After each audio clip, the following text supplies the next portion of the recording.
প্রতি বছর ৯ জিলহজ মুসলিমদের সবচেয়ে পবিত্র স্থান কাবা শরীফের গিলাফ পরিবর্তন করা হয়। কিন্তু এই বছর কাবা শরীফের গিলাফ পরিবর্তন করা হয় জিলহজ মাসের ১৬ তারিখ। আর এটি করে থাকেন কাবা শরীফের দায়িত্বে থাকা সৌদি সরকার।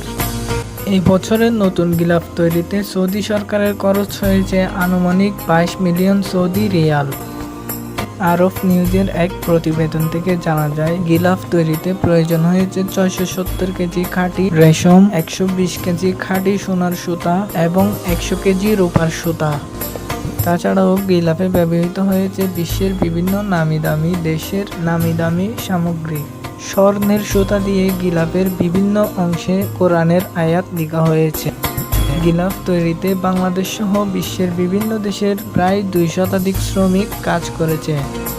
গিলাফটি খুব টেকসই এবং মানসম্মতভাবে তৈরি করা হয় যেন রোদ বৃষ্টিতে গিলাফ নষ্ট না হয়। এদিকে সাম্প্রতিক সময়ে ডক্টর আব্দুর রহমান আস-সুদাইস নির্দেশনা দিয়েছে কাবা শরীফের গিলাফ তৈরিতে যেন বিশ্বের বিভিন্ন আধুনিক যন্ত্রপাতি ব্যবহৃত হয়। তিনি বলেছেন, মসজিদে নববী এবং হেরাম শরীফের নির্মাণ কাজে যেন আধুনিক যন্ত্রপাতি ব্যবহার করা হয়। সেই সাথে কাবা শরীফের গিলাফে ব্যবহৃত বিভিন্ন সামগ্রী সৌদি আরবের বিভিন্ন জাদুঘরে প্রদর্শিত করা হয়। এতে আরও দর্শনার্থীদের আকর্ষণ বাড়বে। সেই সাথে মুসলিমদের সবচেয়ে পবিত্র স্থান এবং মুসলিমদের কিবলা শরীফ কাবাকে বিশ্ব দরবারে আরও ভালোভাবে উপস্থাপন করা যাবে।